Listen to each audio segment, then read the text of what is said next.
17 American soldiers. Trapped in an Afghan mountain storm, 48 Taliban fighters closing in from 3 directions. Command had already written the casualty report before the shooting stopped. They listed Chief Warrant Officer Cortana Thorne as KIA, killed in action, body unrecovered beneath 2 tons of collapsed granite and ice.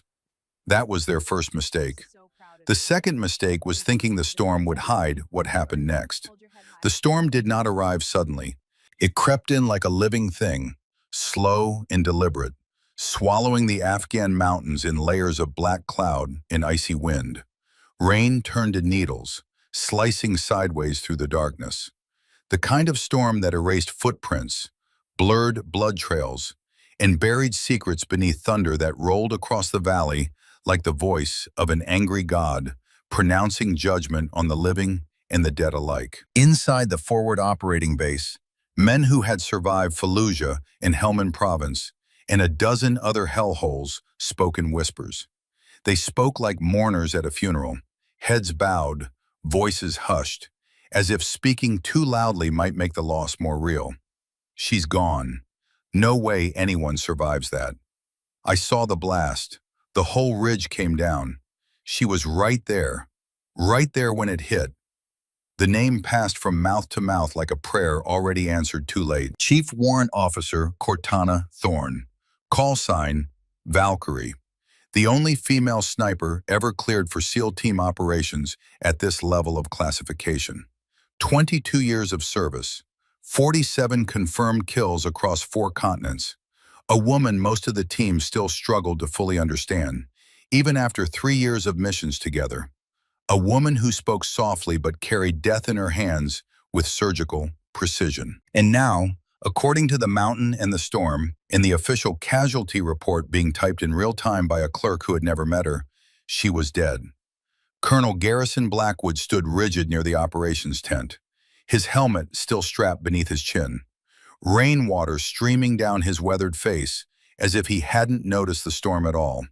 As if the physical discomfort of cold water and freezing wind meant nothing compared to the weight pressing down on his chest. Around him, Navy SEALs, men who had cleared rooms under fire and walked out of ambushes laughing, looked away from his eyes. They didn't want to be the one to say it out loud, didn't want to be the one to make it official. Sergeant Bridger Sullivan finally broke the silence. His voice cracked despite every effort to control it. Despite years of training that taught emotional control as rigorously as weapons handling. Sir, the drone feed went dead. Secondary explosion. We lost her position. Last thermal signature showed nothing. Just fire and falling rock. Blackwood exhaled slowly, a sound closer to surrender than breath. He had commanded 73 missions over 16 years, sent men into impossible odds, written letters no commanding officer ever wants to write, letters that began with, "I regret to inform you," and ended with lies about how their son or daughter or husband or wife had died quickly, painlessly, heroically. But this was different. "She doesn't go down easy," Blackwood said quietly, more to himself than to Sullivan, more prayer than statement. Sullivan swallowed hard, his throat tight. "Sir, no one comes back from that. 2 tons of rock, direct mortar hit, the ridge collapsed. I saw it on the feed before we lost signal. Beyond the perimeter, thunder rolled like distant artillery fire. The storm howled through the valley where, moments ago, a SEAL team had held overwatch on High Ridge. One of them, the woman most of the unit still whispered about in reverent tones, had stayed behind to cover the extraction when everything went sideways. When the clean mission became a clusterfuck, when intel failed and people died, her real name was Cortana Thorne, 42 years old, born in Portland, Maine, on a cold February morning, much like this one. Joined the Navy at 20 after her younger sister Mara died in the North Tower on September 11th, 2001. Cortana had been 19, a sophomore at University of Maine, studying environmental science and dreaming of working for the National Park Service. She dropped out 6 months after the funeral, couldn't sit in classrooms anymore, couldn't pretend the world was safe. walked into a Navy recruiting office with Mara's photograph in her pocket and a steel resolve in her eyes. "I want to make sure no one else loses a sister," she had told the recruiter, a kid barely older than she was. He had looked at her, this slight woman with haunted eyes, and tried to talk her out of it, tried to steer her toward intelligence work or logistics, something safe. She had looked at him and said simply, "I want to be where the enemy is. I want to stop them." 22 years later, she had become something the instructors at Naval Special Warfare Command called a ghost story. Not because she was invisible, because she was inevitable. Once Cortana Thorne locked onto a target, that target was already dead. They just didn't know it yet. Didn't know that somewhere out there, maybe 800 yards away, maybe 1,000, a woman with a rifle and infinite patience had already done the math, had already calculated wind speed and distance and the Coriolis effect, had already decided they would not see tomorrow. Officially, she was qualified as a chief warrant officer, specializing in long-range reconnaissance and precision fire. Unofficially, she was the deadliest woman with a rifle the United States military had ever produced. The M40A5 bolt-action sniper rifle she carried had accounted for 47 confirmed enemy kills across 4 continents. Each shot justified, each target verified, each mission classified so deep that most people would never know her name or what she had done to keep them safe. And now she was gone, buried under an Afghan mountain. Another ghost story, but this time, one without an ending. The mission had been clean until it wasn't. That's how these things always went. Perfect planning, perfect intelligence, perfect execution, until the moment when reality intervened and everything turned to chaos. High-value target, mountain compound deep in Afghanistan's Kunar province, 40 clicks from the Pakistani border. Night insertion. Intelligence suggested minimal resistance, 8 hostiles maximum, light weapons, no heavy equipment, secure the target, extract the HVT, a Taliban commander named Khalid Rashid, who was planning coordinated attacks on coalition forces across 3 provinces. The kind of attack that could kill hundreds. Intel lied. Intel always lied. But they went anyway because that's what they did. The briefing had taken place 18 hours earlier at Bagram Airfield. The sun had been setting over the Hindu Kush, painting the mountains in shades of gold and crimson. Beautiful. Deceptive. The mountains looked peaceful from a distance. Up close they were killers.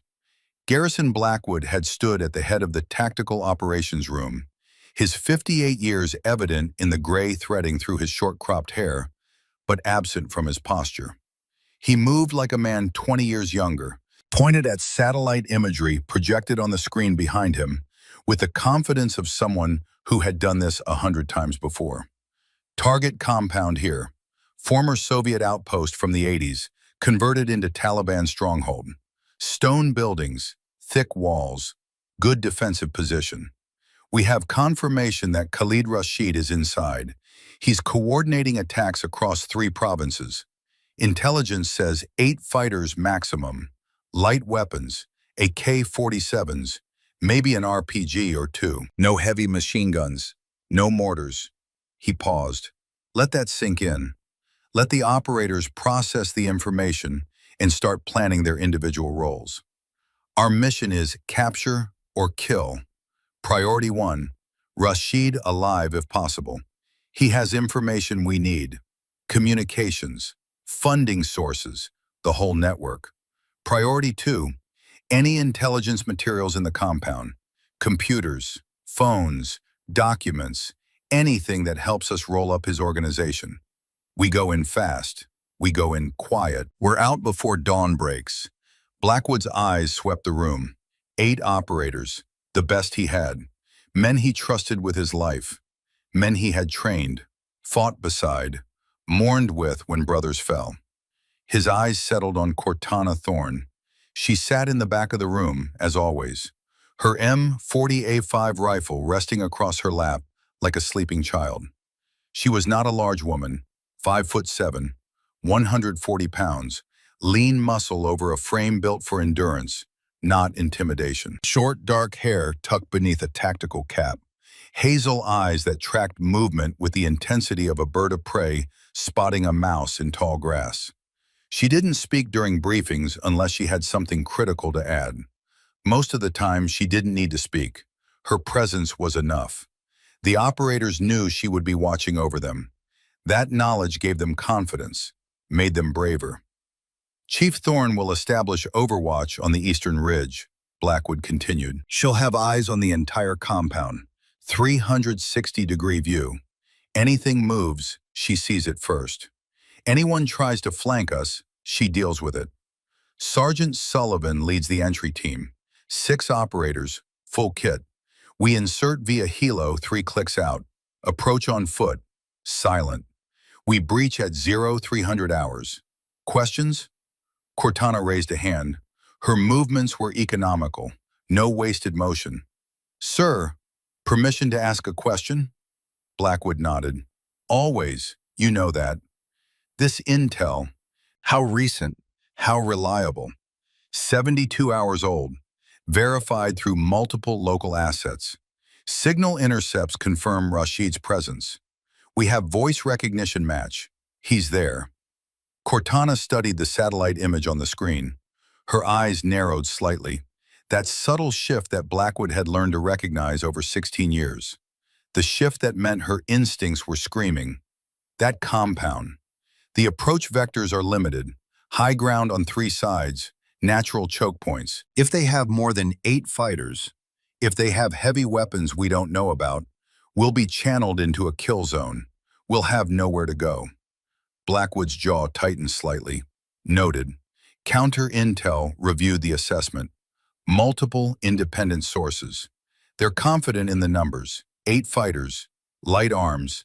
This is as solid as Intel gets. Cortana said nothing more, but she held Blackwood's gaze for a moment. A silent communication. Both of them had been doing this long enough to know that solid intel was often a contradiction in terms. That confident assessments were sometimes just optimism dressed in military jargon.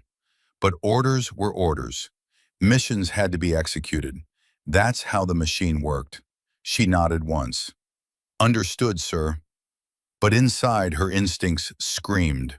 22 years of walking into ambushes, disguised as intelligence reports, had taught her to trust that cold weight in her gut. That feeling of wrongness that couldn't be quantified or explained, but was never, ever incorrect. She kept it to herself. For now. Because sometimes you had to walk into the trap to spring it. Sometimes that was the only way to win. That evening, as the sun set and the temperature dropped, and the mountains turned from gold to purple to black, Garrison Blackwood found Cortana alone on the range. The base had a long-range rifle course, 700 yards, targets shaped like human torsos. She was zeroing her rifle, adjusting the scope with mechanical precision, checking every variable: wind, temperature, barometric pressure, elevation, every factor that could affect the bullet's flight path over distance. She fired. The sound cracked through the cold air like a branch breaking. Downrange, 700 yards away, the center target's head snapped back. Perfect shot, center mass on the cranial vault. She fired again.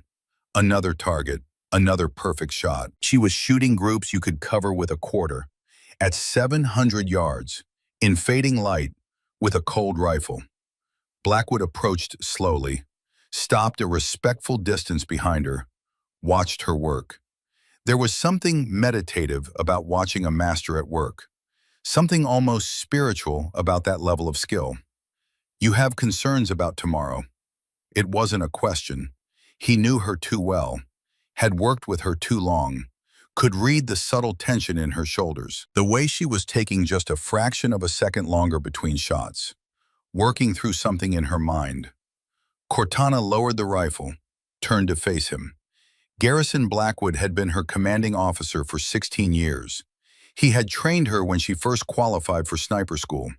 had watched her outshoot every man in her class, had seen the other instructor's skepticism turn to respect, turn to awe. He had recommended her for SEAL operations when the Pentagon was still debating whether women belonged in special warfare, had pushed her file through channels, had fought for her, had written her performance evaluations with words like exceptional and irreplaceable and best operator I have ever commanded. He had attended her promotions, shaken her hand, told her he was proud. And 3 years ago, when Cortana's fiancé, a Marine Corps captain named David Chen, died in a helicopter crash in Syria, Blackwood had sat with her in silence for 4 hours. Hadn't spoken, hadn't offered platitudes, just sat there, because he understood that sometimes words were useless, that sometimes the only gift you could give someone drowning in grief was your presence, your willingness to sit in the darkness with them. She trusted him more than anyone alive. "The intel feels thin," she said. Her voice was quiet, controlled. 8 hostiles, light weapons, minimal resistance. That's the kind of report that gets people killed. That's the kind of report that sounds too good because someone up the chain wants a win and stopped asking hard questions. Blackwood crossed his arms. His jaw worked. I pushed back on it, hard, made them run multiple verifications, different sources, technical collection, human intelligence. Everything checks out, or at least everything checks out as much as anything ever checks out in this business. Then why does it feel wrong? Because you're smart. Because you've survived this long by trusting your instincts. Blackwood's expression softened slightly. Look, I feel it too, that wrongness. But we have our orders. We have a target. We have a mission. And sometimes we have to go forward, even when everything in us says stop. He paused, then added quietly, if this goes south tomorrow, you pull out first. That's an order, not a suggestion, not a request, an order. You extract before anyone else. Understood? Cortana shook her head. The movement was small but definite. Sir, respectfully, I don't leave people behind. That's not who I am. That's not what I do. Blackwood's face darkened, not with anger, with something older and deeper, with guilt that had lived in his chest for 6 years like a tumor. 6 years ago, he had commanded a raid in Yemen. 8 operators, clean insertion. The target was a farmhouse where an al-Qaeda cell was planning an attack on a coalition base. The mission went perfectly. They secured the building, captured 3 high-value targets, seized computers and documents, a textbook operation, until the building exploded. Someone had rigged the place with explosives on a timer, or maybe on a dead man's switch. They never found out which. The blast brought down half the structure. 2 men were trapped under rubble, alive, calling for help. Blackwood had tried to get them out, had ordered his men to start digging, but hostile reinforcements were coming. Technical vehicles with mounted machine guns, dozens of fighters. The intel had missed them, or maybe they had been deliberately drawn in. Another trap within a trap. Blackwood had made the call. Extract, pull back, save the men who could be saved, leave the 2 who couldn't. The 2 trapped men had begged over the radio, had screamed, had cried, and then had gone silent. Both died. Their bodies were recovered a week later by a follow-up team. Blackwood had written letters to their families, had stood at their funerals, had shaken hands and accepted condolences, and carried their names like stones in his chest. Lieutenant Marcus Rodriguez and Petty Officer First Class James Kim. He would carry those names until he died. Don't make me write another letter, Cortana, Blackwood said it quietly. Almost a plea, almost a prayer. I can't do that again. I can't stand at another funeral and tell another family that I left their son or daughter behind, that I made the call to leave them. Please. She met his eyes, saw the pain there, the guilt, the weight of command that crushed men who carried it too long. Then give me a good mission, sir. Give me good intel. Give me what I need to keep everyone alive, and I won't make you write anything." He held her gaze for a long moment, both of them knowing that promise was impossible. That in war, people died. That commanders wrote letters. That families grieved. That the machine ground forward regardless. Finally, Blackwood nodded, turned to walk away. His shoulders carried the weight of 30 years of service, of hundreds of missions, of dozens of letters, of names that haunted his dreams. He stopped after a few steps, turned back. "Thorne." "Yes, sir?" "You're the best operator I've ever trained, the best I've ever seen. But even the best can't survive bad intel and bad luck at the same time. So please be careful tomorrow." Cortana smiled faintly. It didn't quite reach her eyes. "Then I guess I'll just have to be better than the best, sir." Blackwood almost smiled back. Almost. But the weight was too heavy, the dread too real. He nodded once more and walked away into the gathering darkness. Cortana stood alone on the range as night fell. She looked at her rifle, at the weapon that had been her companion for so many years, that had saved her life and taken others, that had made her a legend and a ghost story, and a woman who could never quite fit into the normal world anymore. Tomorrow she would climb a mountain in the dark, would lie prone in the cold and watch over her brothers as they walked into danger, would pull the trigger if needed, would do her job, because that's what she did. That's who she was. But tonight, just for a moment, she allowed herself to feel the fear, to acknowledge the wrongness, to know that tomorrow might be the day when her luck ran out and the mountain claimed her. She looked up at the stars beginning to emerge in the darkening sky, thought about Mara, about her little sister who never got to grow old, who never got to have fears or doubts or second chances. "I'm still keeping our promise, Mara," she whispered to the night, "still making sure no one else loses a sister, still fighting." The stars gave no answer. They never did. But she felt better having said it anyway. She picked up her rifle and walked back to her quarters to prepare for the mission, to check her gear one more time, to write a letter she hoped would never be sent, to sleep if sleep would come. Tomorrow, the mountain was waiting. They infiltrated at 0300 hours. 8 operators, 40 pounds of gear each. Night vision goggles turning the world into shades of green. Suppressed weapons, radio discipline, moving through the darkness like shadows given form. The helicopters, 2 Sikorsky UH-60 Blackhawks, dropped them 3 clicks from the target. The pilots didn't land, couldn't risk it, too much noise, too much exposure.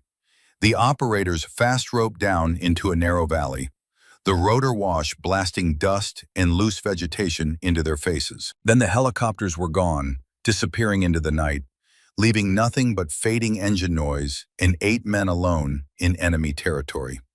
They moved out immediately, no pause, no regrouping. They had rehearsed this a dozen times, knew their roles, knew the route. 3 clicks through mountainous terrain, loose rock, narrow trails, cliffs on both sides. The kind of terrain that broke ankles and ended careers if you weren't careful. Cortana separated from the team after the first kilometer. She had the longest approach, the most difficult climb. Her overwatch position was on the eastern ridge, 800 meters from the compound and 400 meters higher in elevation. The climb would take 90 minutes through brutal terrain. She moved alone, the way she preferred, the way she worked best. Her breath misted in the thin mountain air. The temperature had dropped to near freezing. Above her, clouds gathered, dark, ominous, threatening. The weather forecast had predicted clear skies, but the mountains made their own weather. She could smell the rain coming, could feel the pressure change, could sense the storm building like a living thing preparing to strike.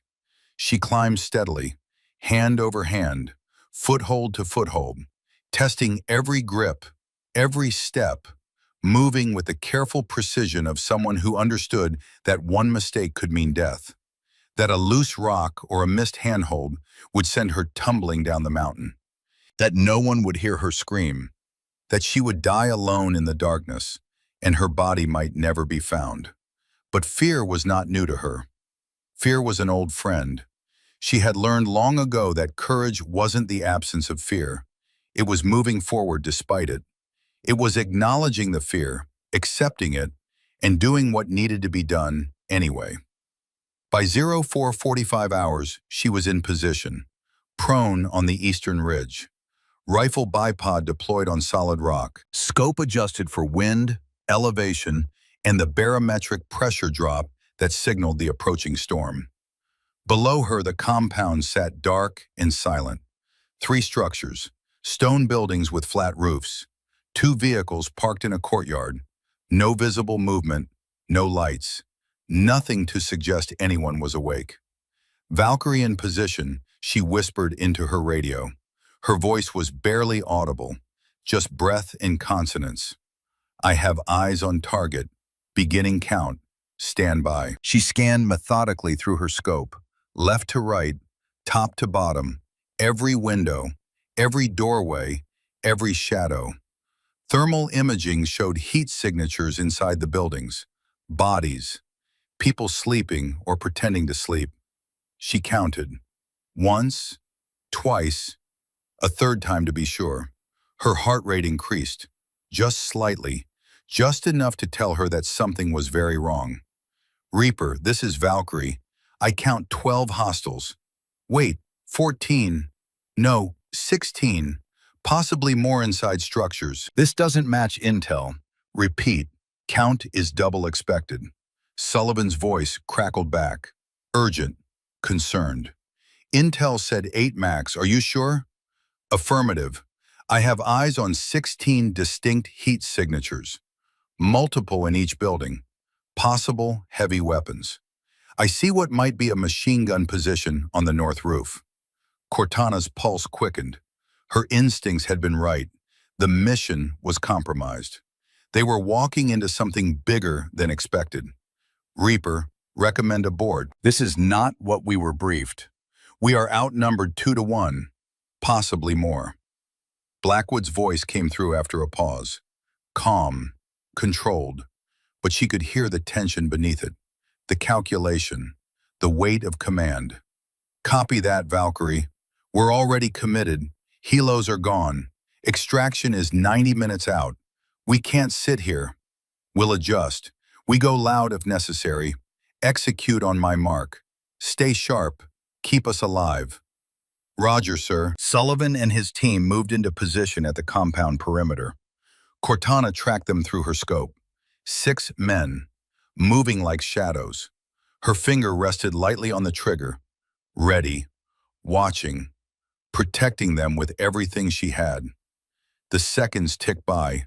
30, 20, 10. Blackwood's voice cut through the silence. 3, 2, 1. Execute. The breaching charge detonated. A controlled explosion.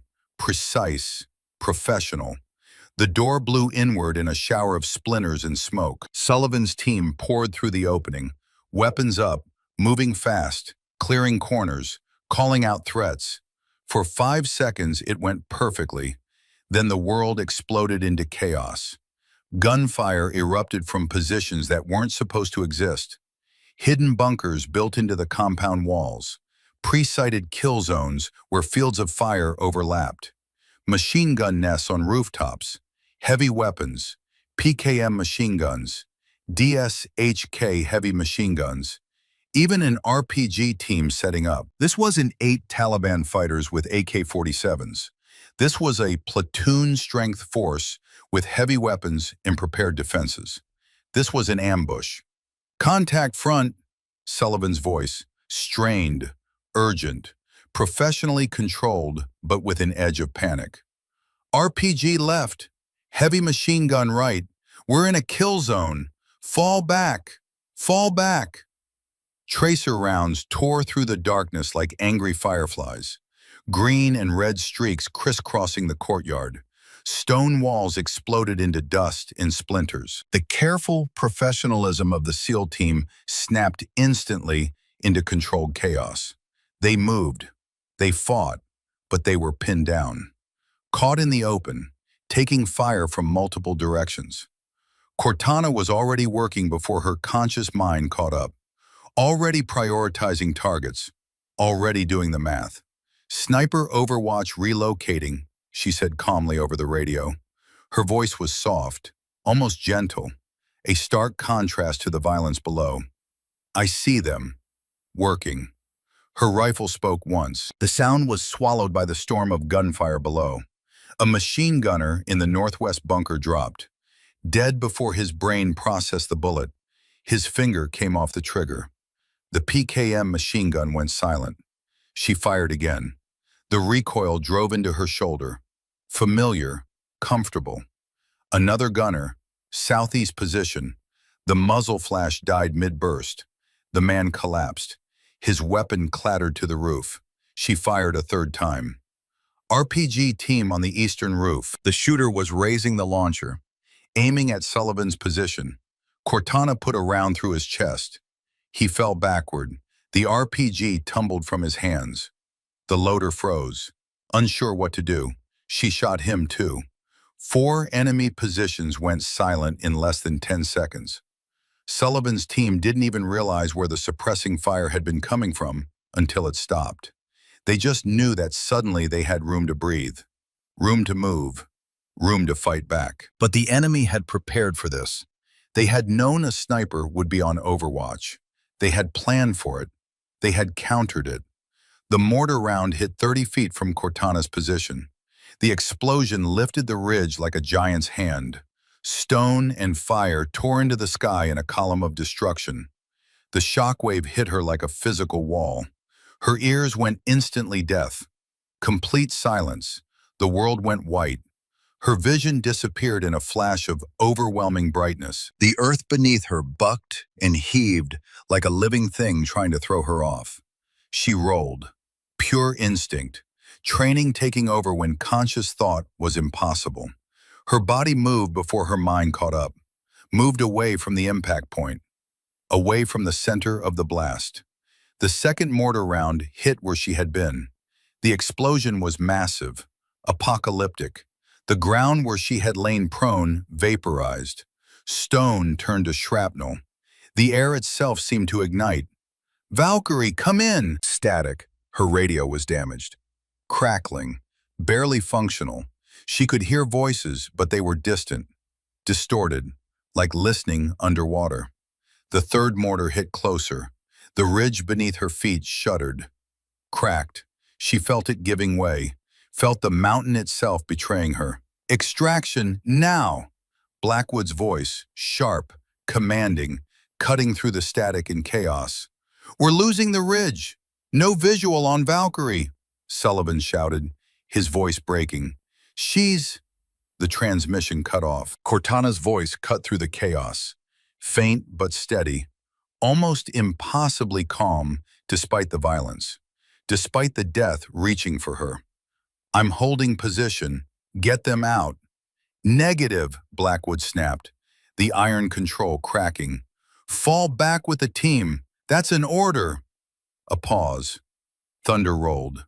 Lightning split the sky. Gunfire cracked in the background of her transmission. She was still engaging, still fighting, still doing her job. "I can't, sir. They're moving up the western approach. Reinforcements. At least 20 more fighters. If I pull now, they'll cut off your extraction route. You'll be trapped. You'll die. Valkyrie." "Sir." Cortana's voice was gentle, almost soft, like a mother talking to a frightened child. "You trained me better than this. You know what needs to be done." The fourth mortar hit her position dead center. The explosion was cataclysmic. The entire eastern ridge collapsed. Thousands of tons of stone and ice cascaded down the mountainside in a roar that drowned out even the thunder.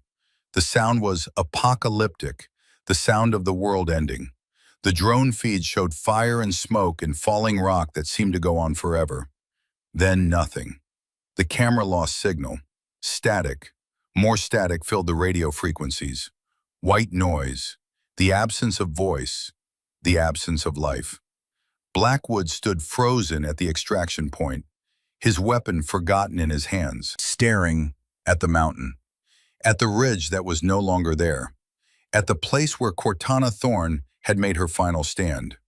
Valkyrie. Come in. Cortana, respond. Please. Nothing. Cortana, please, talk to me. Say something, anything. Nothing. Sullivan's team scrambled toward him, moving fast, dragging two wounded operators. Bullets snapped past their heads. They were taking fire from the compound, from the reinforcements Cortana had warned them about. But all Blackwood could hear was silence. The terrible, absolute silence where her voice had been. The storm opened up. Rain fell in sheets, not individual drops but walls of water. Thunder rolled across the valley like the voice of an angry god pronouncing judgment. Lightning split the sky. The world turned to chaos in violence and loss. They extracted under fire, lost 2 men wounded, got everyone else out, called in artillery on the compound as they withdrew, turned the place into rubble and fire, got their revenge on the mountain, in the Taliban, in the intel that had lied. But it didn't matter, because they had left someone behind. They had left her behind. Everyone except Cortana Thorne. Hours later, back at base, the storm still raged. Search and rescue teams were prepared. Volunteers lined up. Every man wanted to go back, wanted to find her, wanted to bring her home. But command said no. The terrain was too unstable, the weather too violent, the enemy too active in the area. The risk was too high. She was already dead. Why risk more lives? Command made the call. KIA. Killed in action. Body unrecovered. Inside the medical tent, men sat in silence. No jokes, no bravado, no war stories. Someone had removed Cortana's name patch from the duty roster board. The Velcro made a tearing sound. Final. Permanent. But they left the empty space where it had been. A ghost outline, a reminder of what they had lost, of who they had lost. Sullivan stared at that empty space until his vision blurred with tears he couldn't shed, until his hands shook with rage and grief and guilt. He had known Cortana for 3 years, had trusted her with his life on 17 missions across 4 countries and a dozen hellholes. She had pulled him out of an ambush in Syria, had put her body between him and enemy fire, had taken a bullet meant for him that left a scar on her shoulder she never complained about. She had talked him through his divorce when he was at his lowest, when he was drinking too much and sleeping too little and thinking thoughts that scared him, had sat with him in silence, had listened, had told him it would get better and meant it and been right. She had taught him how to read wind drift at 1,000 yards, how to account for the Coriolis effect, how to be patient, how to breathe, how to make the impossible shot when lives depended on it. She saved us, Sullivan whispered to no one in particular, his voice broken, destroyed. She saved all of us. Every single one of us should be dead. But we're here because of her. No one disagreed, because it was true, because they all knew that if Cortana hadn't stayed, if she hadn't held that position, if she hadn't called out the reinforcements and kept the enemy pinned, they would all be dead. The Taliban would have cut them off, surrounded them, slaughtered them. She had bought them time with her life, had made the trade willingly, had done what needed to be done. Blackwood stood outside in the rain, alone, staring at the mountain, at the ridge that was no longer visible through the storm, at the place where Cortana had made her final stand. His jaw was clenched so tight it ached. His hands were fists at his sides. His whole body was rigid with a grief so deep it had no bottom. A junior officer approached, young, nervous, holding a tablet like it was a bomb that might explode.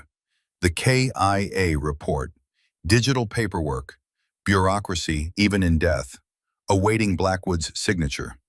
"Sir," the officer said quietly, I need you to sign this." Blackwood looked at the screen, at Cortana's name in official typeface, at her rank, her service number, the words, "Killed in action." The words body unrecovered, the cursor blinking, waiting, demanding. His hand trembled, just slightly, just for a moment. The only crack in his armor, the only sign that he was human and hurting and breaking inside. He signed, with a stylus on glass, making it official, making it real. Cortana Thorne was dead. The officer took the tablet, hesitated, wanted to say something, couldn't find words adequate to the moment. What do you say? What words exist for this? Sir, for what it's worth, she was the best I ever saw, the best any of us ever saw. Blackwood said nothing, because if he spoke, his voice would break. And if his voice broke, everything else would follow. All the control, all the discipline, all the walls he had built over 30 years of service, all the armor would crack and he would shatter, and he couldn't afford that.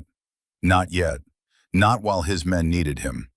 Not while there was work to be done. So he stood in the rain, and he stared at the mountain, and he did not move, did not speak, did not let himself feel the enormity of the loss. Not yet. But the mountain had not finished telling its story. The mountain had secrets. The mountain held life where everyone thought there was only death. High above the valley, half buried beneath rock and frozen mud and the debris of the collapsed ridge, something stirred. Pain came first, white-hot, absolute, consuming, all-encompassing. The kind of pain that erased thought, that reduced existence to pure suffering, that made death seem preferable to consciousness. Cortana. Thorne did not scream. She woke the way she always did, instantly aware, mind sharp even as her body screamed in protest, even as every nerve ending fired distress signals, even as her brain processed damage and injury and the very real possibility of death. The world was darkness, complete and total. No light, no reference point, just blackness so absolute it was disorienting. She couldn't tell if her eyes were open or closed, couldn't tell up from down, couldn't tell if she was dying or already dead. She forced herself to think, to assess, to inventory. Her helmet was cracked. She could feel the break.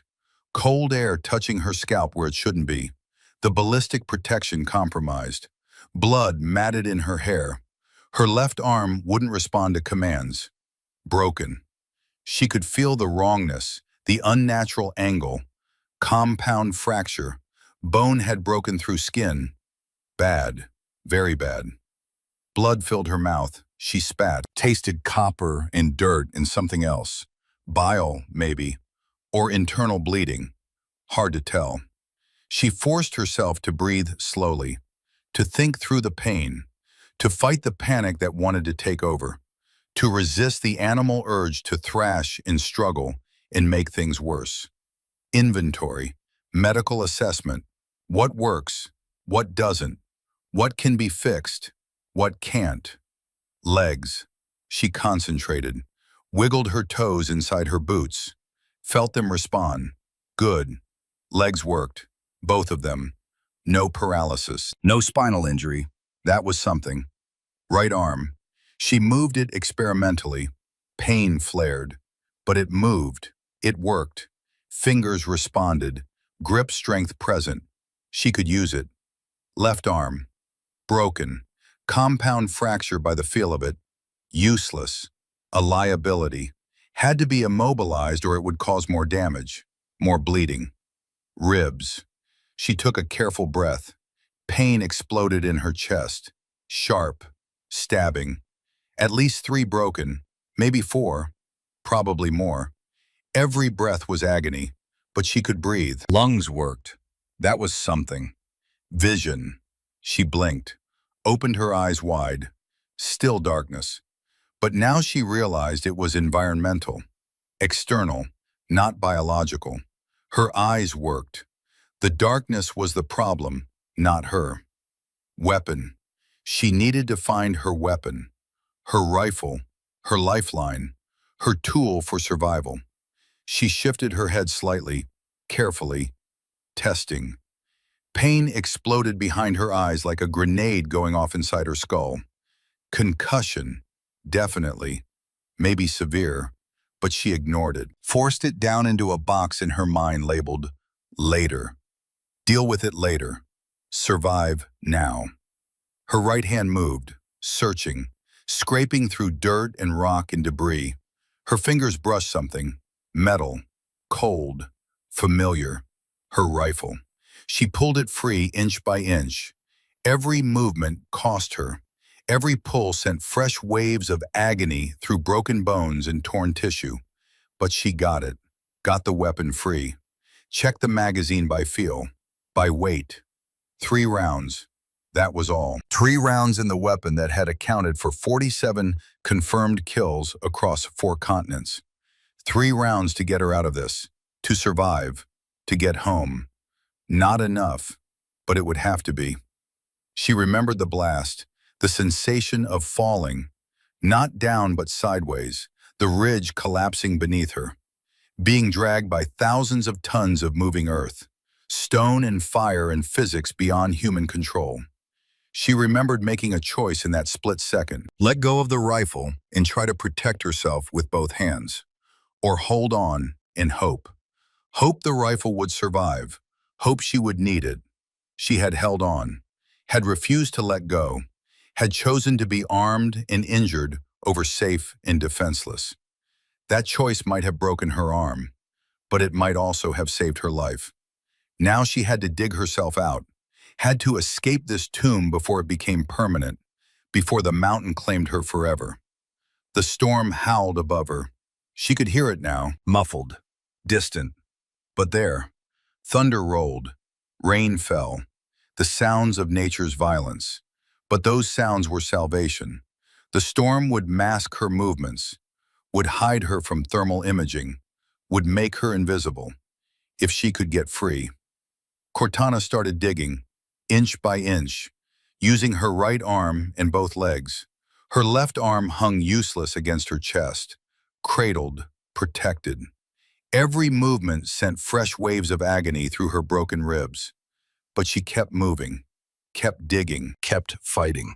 Because Cortana Thorne had survived Hell Week with pneumonia, had completed that final evolution with a fever of 103 degrees, while instructors screamed at her to quit and medical personnel stood by with stretchers, had crawled through the surf when she couldn't walk, had pulled herself across finish lines when she couldn't crawl. She had completed a 12-mile ruck march with a stress fracture in her foot, had refused to quit, had limped across the finish line and then collapsed and been carried to medical, had spent 2 weeks on crutches and then gone right back to training. She had once held a sniper position for 19 hours without moving, without eating or drinking or urinating, just lying in the dirt watching a doorway, waiting for a target to appear. Dehydration had made her hallucinate, had made her see Mara sitting beside her, her dead sister, smiling, telling her it was okay to quit, okay to fail. But she had held position, had ignored the hallucination, had made the shot when it mattered. Pain was not new to Cortana Thorne. Pain was an old companion, an old friend. Pain was something she understood intimately, had lived with for years. The chronic aches from old injuries, the sharp stings from new ones, the deep, grinding agony of pushing her body past its limits. She could work with pain, could function through it, could let it exist without letting it control her. She dug, inch by inch, hand and feet, moving dirt and rock and debris, making a channel, an escape route, fighting toward the surface, toward air, toward life. 20 minutes later, or maybe an hour, time was meaningless in the darkness. She broke through. Her hand emerged into open air, into cold and rain and storm. She felt it, felt the wind, felt freedom. She pulled herself up, out, free, rolled onto open ground, gasped, coughed, spat blood and dirt. Her body was shutting down, going into shock, core temperature dropping, blood loss accumulating, every system screaming warnings that she ignored. She lay there for a moment, just breathing, just being alive, just existing. The rain felt like needles on her exposed skin. The temperature was well below freezing. The wind cut through her torn uniform like knives. Hypothermia was already setting in. She could feel it, the shivering, the confusion, the seductive whisper that told her to just lie down, just rest, just sleep. She ignored it, forced herself to move, to assess her situation, to survive. She looked around, tried to get her bearings.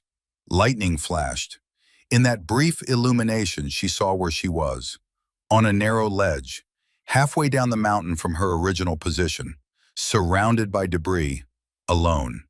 And below, far below, through the darkness and rain and storm, she saw lights, flashlights, torches, moving up the mountain in organized patterns.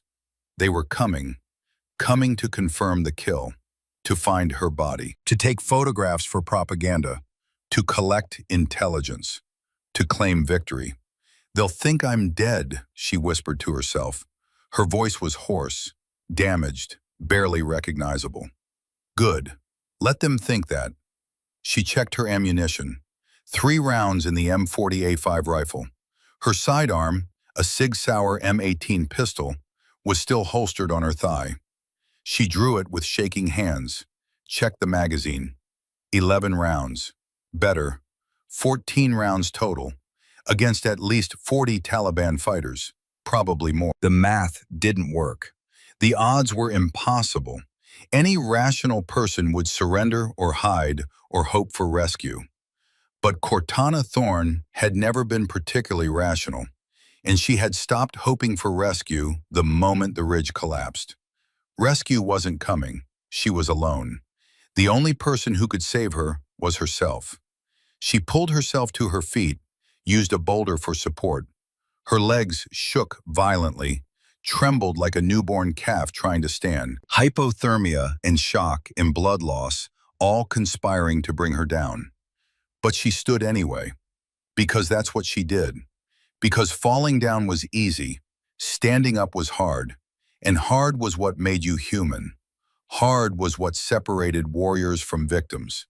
She raised the rifle despite the agony in her ribs, looked through the scope. The optic was cracked, spiderwebbed, but functional enough. Below she could see them, shadows moving in formation, confident, careless. They thought the threat was neutralized. They were wrong. Cortana smiled. It hurt. Everything hurt. But she smiled anyway. A cold, predatory smile. The smile of someone who had just been underestimated. The smile of someone who was about to make that mistake cost. The storm roared around her. Thunder crashed. Lightning split the sky. The mountain shook with the voice of nature. And in that moment of thunder that rolled across the valley like divine judgment, she fired. The sound of the rifle was swallowed by the storm. Perfect timing. Perfect execution. A man dropped far below. 800 yards. Moving target. Difficult shot in perfect conditions. Nearly impossible in a storm. But she had made it anyway, because that's what she did. His companions didn't notice at first, thought he had slipped on the wet rocks, thought he had fallen. They kept moving. She fired again, used the next thunder roll to mask the sound. Another man fell. 750 yards, slightly closer, slightly easier, but still impressive, still professional. The third round jammed, debris in the action. The rifle was damaged, unreliable, useless. She discarded it without hesitation, without sentiment. It was a tool. Tools that didn't work were abandoned. She drew her pistol instead, the M18, shorter range, but reliable. And range didn't matter if she got close enough. She disappeared into the darkness, into the storm, into the mountain that was both her enemy and her ally. Behind her, far below, men began to shout. Confusion, fear, panic. They had found the bodies. 2 shots, 2 kills, from a sniper they thought was dead, from a ghost, from something impossible. They began to understand. She was out there, in the storm, alive, hunting them. Let them be afraid, Cortana thought as she moved through the darkness. Fear makes people careless. Fear makes people stupid. Fear makes them mine. The first man never saw her coming, never heard her, never knew she existed until it was too late. He moved through the rocks carefully, his rifle raised, his night vision goggles painting the world in shades of artificial green. He was a Taliban fighter, had been for 8 years, had survived drone strikes and special forces raids, and artillery barrages, and a dozen close calls that should have killed him. He believed Allah protected him, that his faith made him invincible, that destiny was on his side. His destiny ended when Cortana put a bullet through the base of his skull at 10 feet. The suppressed pistol made almost no sound, just a quiet cough. Polite, professional, deadly. She caught the falling body before it hit the ground, lowered it gently into the mud, almost respectfully, like she was laying someone to sleep rather than ending their life. "Stay quiet," she whispered to the dead man, even though he could no longer hear. Even though it was just her in the storm, in the mountain, in the gathering dead. Even though the words meant nothing. But they meant something to her. Some last vestige of humanity, some acknowledgement that she was taking a life, not just eliminating a target, that the man had been real, had been someone, had mattered to someone, somewhere. She took his ammunition, his radio, his night vision goggles, his water, his medical supplies, his energy bars, his prayer beads. She left. Some things were sacred, even in war. She was rebuilding her kit one corpse at a time, becoming something new, something terrible, something the mountain and the storm had forged.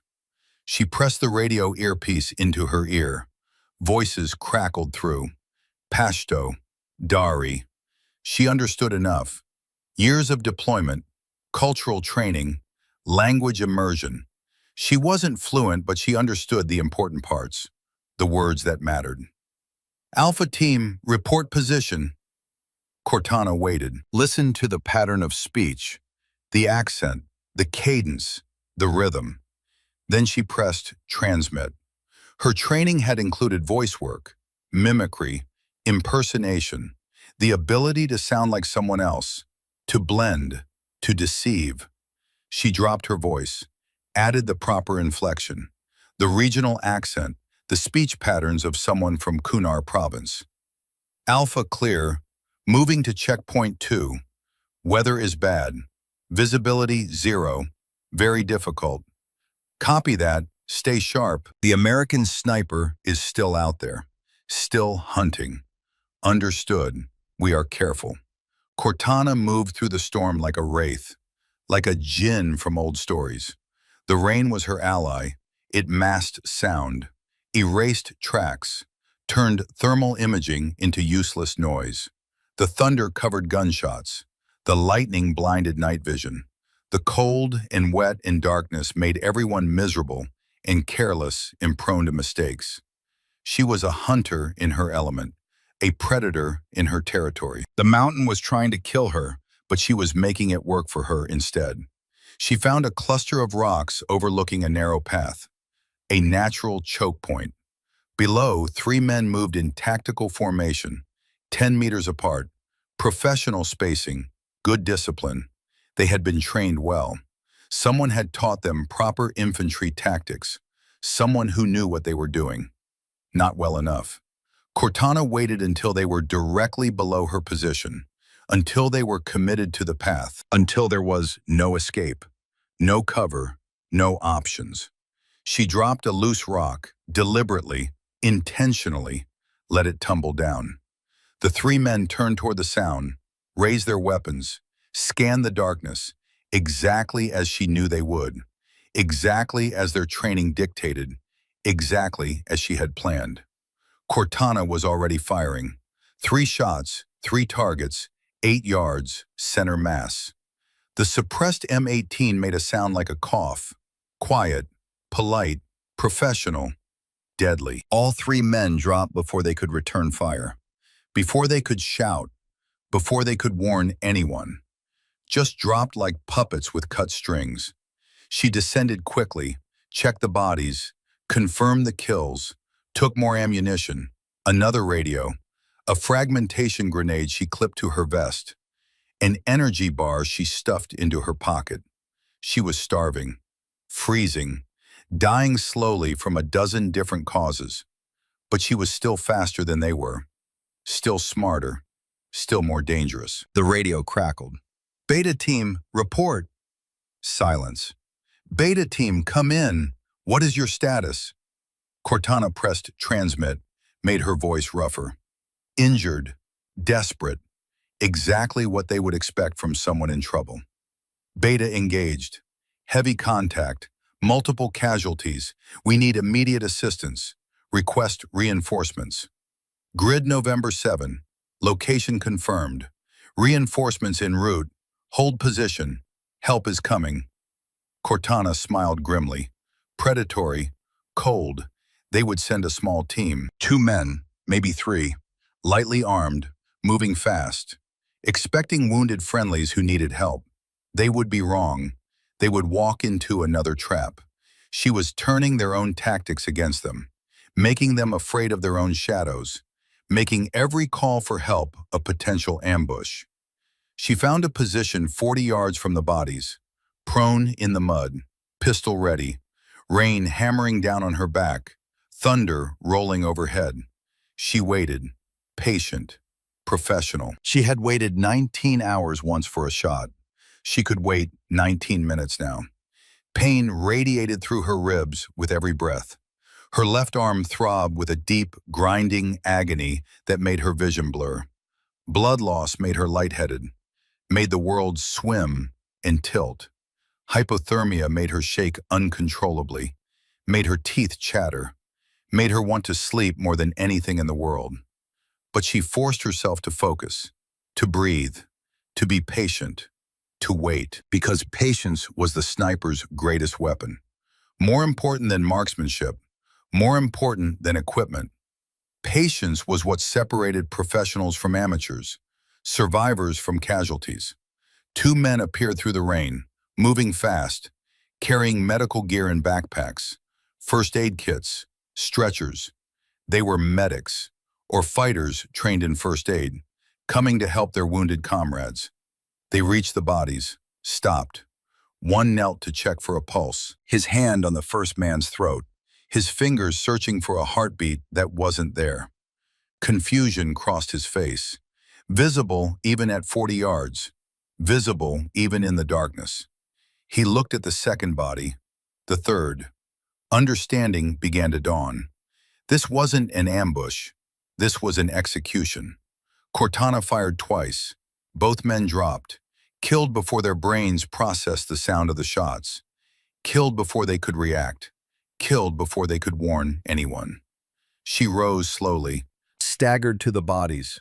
Her vision swam. The world tilted. She knelt, took their medical supplies with shaking hands, found morphine, bandages, antibiotics, water purification tablets, emergency rations. She injected herself with morphine, not enough to dull her edge, just enough to take the screaming pain down to a manageable roar, just enough to function, just enough to keep moving. She wrapped her ribs with compression bandages, tight, restricting, making each breath even more difficult, but stabilizing the broken bones, keeping them from shifting, from puncturing a lung, from killing her. She splinted her broken arm with a tree branch and paracord torn from one of the dead men's gear.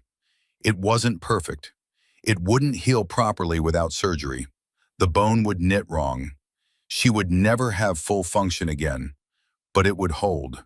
It would keep the bone from shifting, from causing more damage, from making things worse. That was all she needed. Just enough to survive, just enough to get home. The radio exploded with chatter, multiple voices, panic, anger, fear, the careful control beginning to crack. Beta team down. All units, we have multiple KIA at grid November 7. How many enemy fighters? What size force are we facing? Unknown, no visual contact, no sounds of battle, just bodies. She's out there, the American sniper. She's still alive, still hunting. Impossible. The ridge collapsed. We saw it. Nothing survives that. Then who killed 5 men without a sound, without being seen? Who is killing us? A ghost, a jinn, something from the old stories, something that cannot be killed. Shut up, she's just one woman. She's injured. She's dying. Find her. Kill her. All units spread out and find her. Cortana limped away into the storm. Behind her, men shouted orders. Flashlights cut through the darkness like searchlights hunting for enemy bombers. But the storm was her fortress, her castle, her protection. It hid her, protected her, made her invisible. She found a shallow cave carved into the mountainside by wind and water over centuries. Collapsed inside, gasping, vision swimming, her body was shutting down. Core temperature dropping into dangerous territory. Blood loss accumulating beyond safe margins. The morphine helped with the pain, but couldn't stop the cold. Couldn't stop the bleeding. Couldn't stop death from creeping closer with every passing minute. She shivered violently, uncontrollably. Her teeth chattered so hard she thought they might shatter. She tried to stop it, tried to control it. Couldn't. The shivering was involuntary, autonomic. Her body's desperate attempt to generate heat. But it burned precious calories, accelerated hypothermia, made everything worse.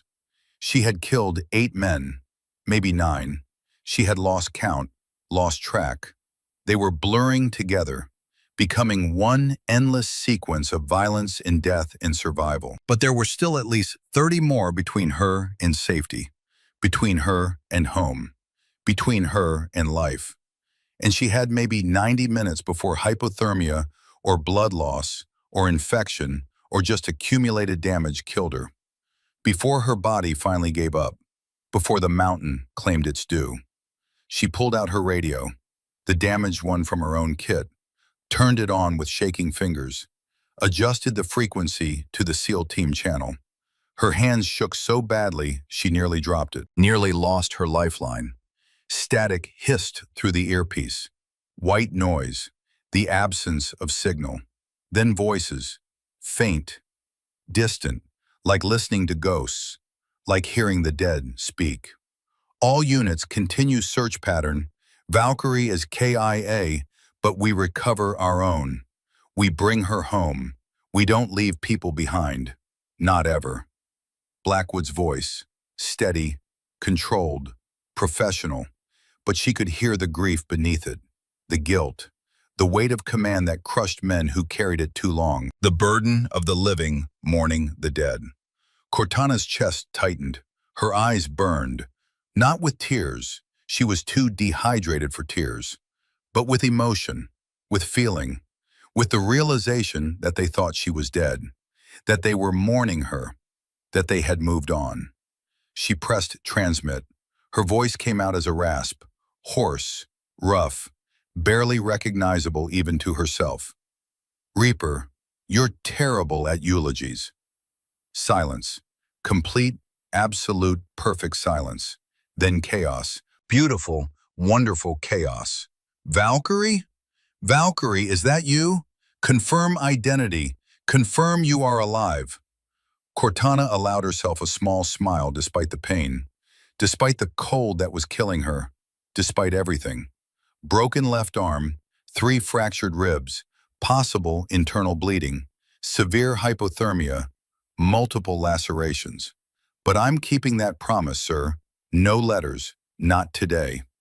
Sullivan's voice erupted through the channel, loud, emotional, raw, unprofessional, breaking every rule about radio discipline, and he didn't care. Holy hell! She's alive! Chief Thorne is alive! Valkyrie is alive! Location, Blackwood's voice cracked, just for a moment, just a heartbeat, the iron control slipping, the human showing through. Give me your exact location. Cortana looked at her GPS unit.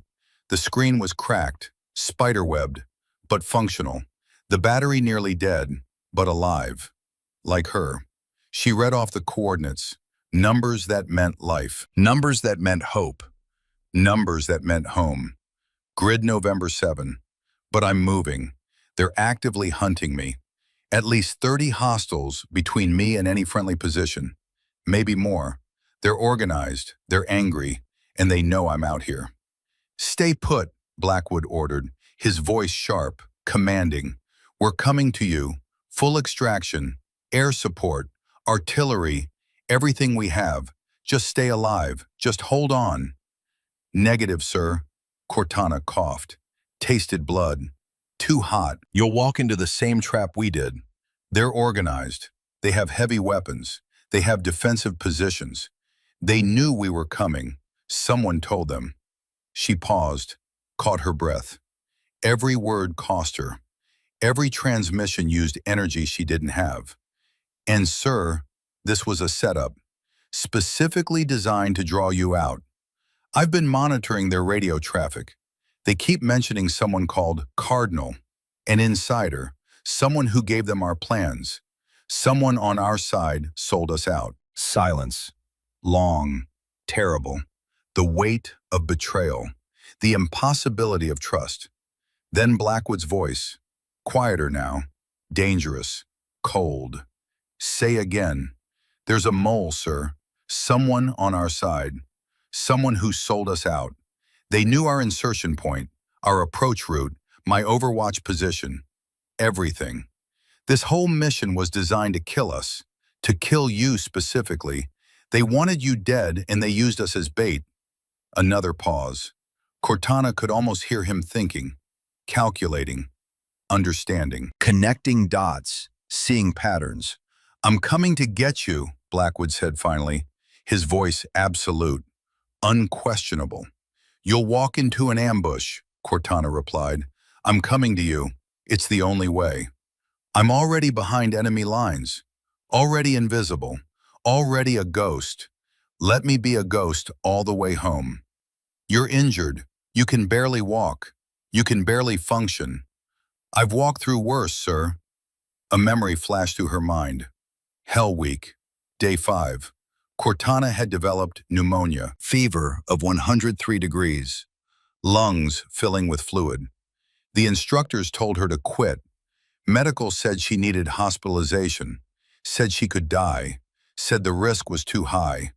But she had looked at the bell you ring 3 times to quit BUD/S training, and she had turned away, had kept moving, had crawled when she couldn't walk, had pulled herself through the surf when she couldn't crawl, had vomited blood and kept going, had hallucinated and kept going, had lost consciousness and been revived and kept going.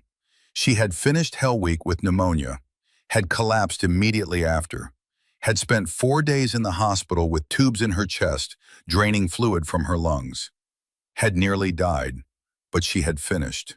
That was what mattered. She had refused to quit, had refused to let the disease win, had refused to let pain or fear or death itself stop her, and she wouldn't quit now. Cortana, please. Blackwood's voice was softer now, almost pleading, almost breaking. You've done enough. You've saved us all. You've proven everything. Just let us come get you. Let us bring you home. She closed her eyes, saw Mara's face, her little sister, 19 years dead but still vivid in memory, still real, still present, still the reason she fought. Mara laughing, Mara dancing, Mara hugging her goodbye before she left for New York, before she went to her job at the World Trade Center, before she climbed to the 94th floor and never came down. I didn't quit at BUD/S, Cortana said softly. I'm not quitting now. I'm coming home, sir. One way or another, dead or alive, but I'm coming home. She terminated the connection before Blackwood could respond, before he could order her to stay put, before she lost her resolve, before the cold and the pain and the exhaustion made her change her mind. She pushed herself upright, Every movement sent fresh waves of agony through her body. But she stood, swayed, caught herself, stood again. Because that's what she did. That's who she was. She walked into the storm, toward home, toward salvation, toward the impossible distance between where she was and where she needed to be. Behind her, the mountain watched. The storm raged, and death followed at a distance, patient and inevitable. But not today, not yet.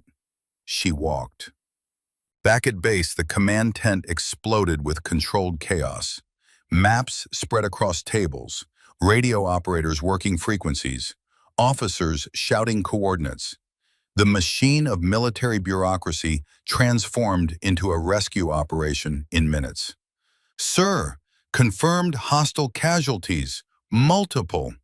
The intelligence officer's voice cut through the noise. Colonel Blackwood looked up sharply from the tactical display. His eyes were red, bloodshot. He hadn't slept. Hadn't stopped working since the moment Cortana went silent. Hadn't allowed himself to feel until she came back to life through the radio. How many casualties? At least 9 confirmed, possibly more.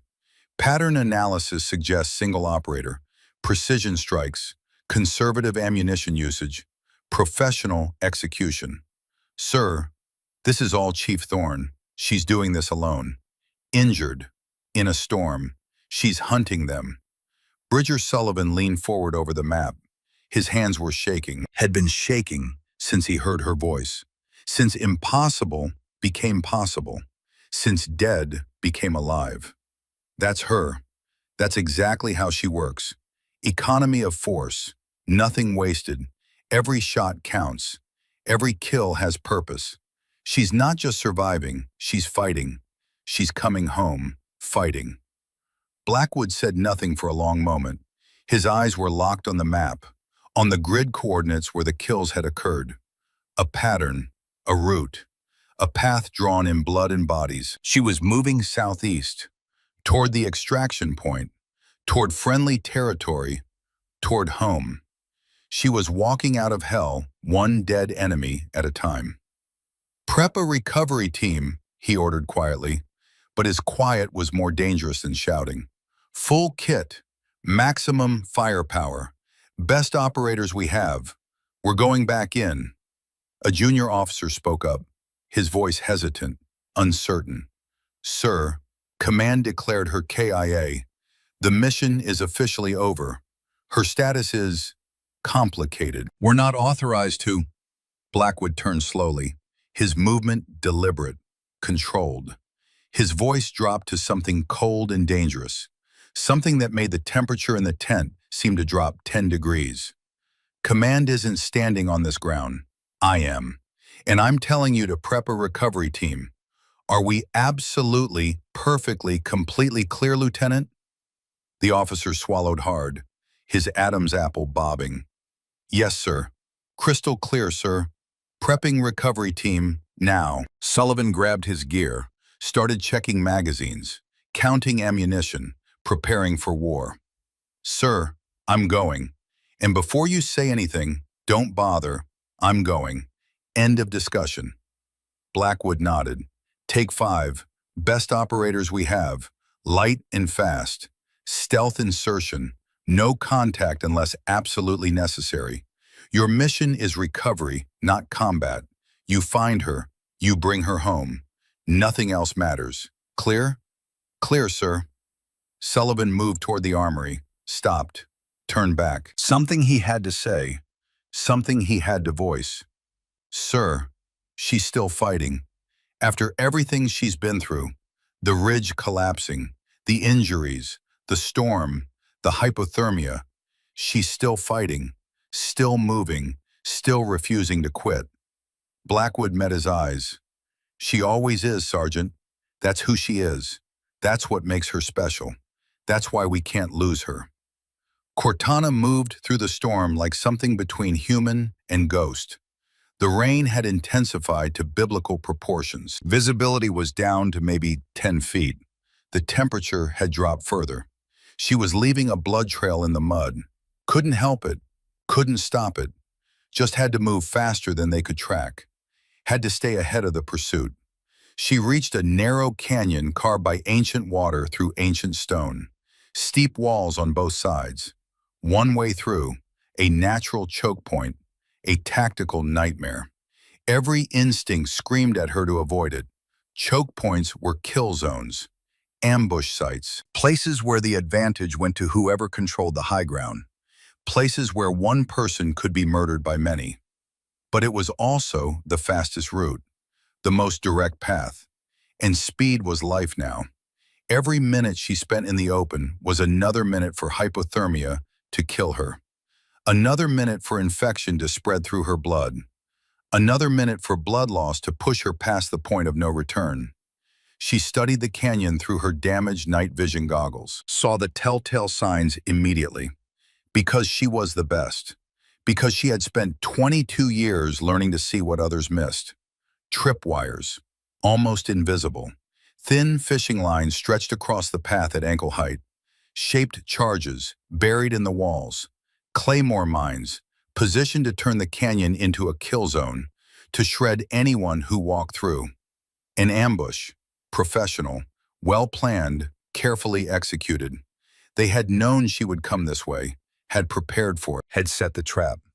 Cortana smiled coldly, painfully, blood on her teeth. Good, predictable. If they were predictable, she could beat them. If they were predictable, she could turn their trap against them. She circled wide, found a goat path that led up and around the canyon rim. Steep, treacherous, nearly vertical in places. Her injuries made climbing nearly impossible. Every handhold was agony, every foothold a test of will. Her broken arm strapped tight against her chest, useless, dead weight. But she climbed anyway, because impossible was just a word, because nearly was not the same as completely, because she had done impossible things before and would do them again. She reached the top, looked down into the canyon, saw them clearly now. 6 men waiting below, hidden in prepared positions, weapons ready, patient, professional, disciplined, former military. She could tell by the way they held their positions, by their spacing, by their fields of fire. They were waiting for her to walk into their trap, waiting to kill the ghost, waiting to end the legend. Instead, she walked above them, invisible, untouchable, a ghost in truth.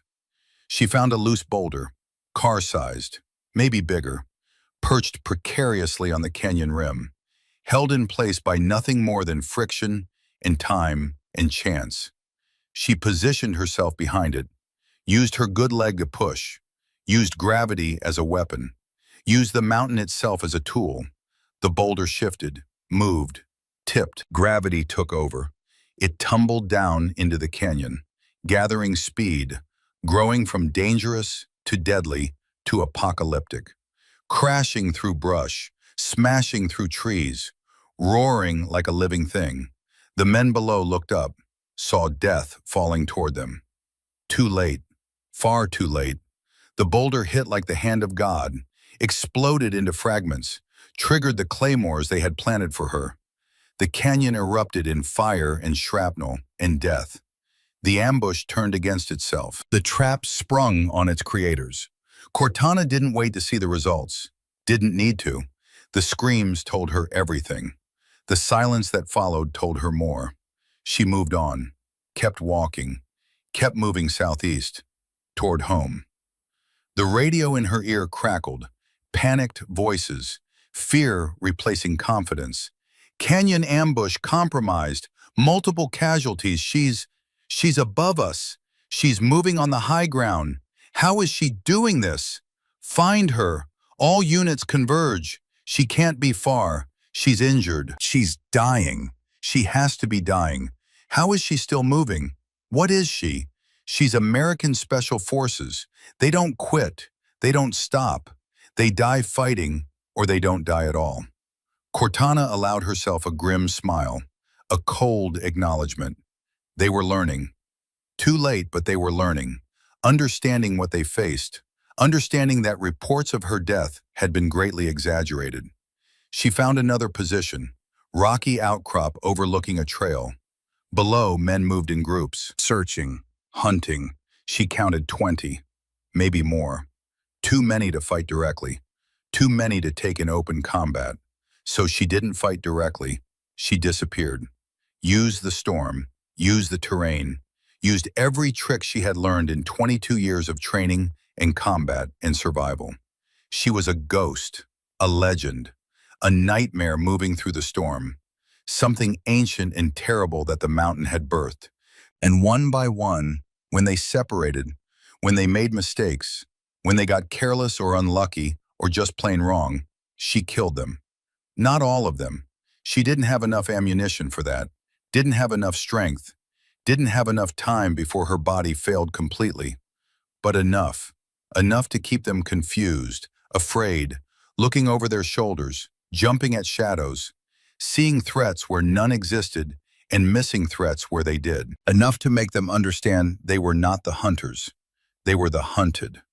Sullivan's team inserted via helicopter 2 clicks from Cortana's last known position.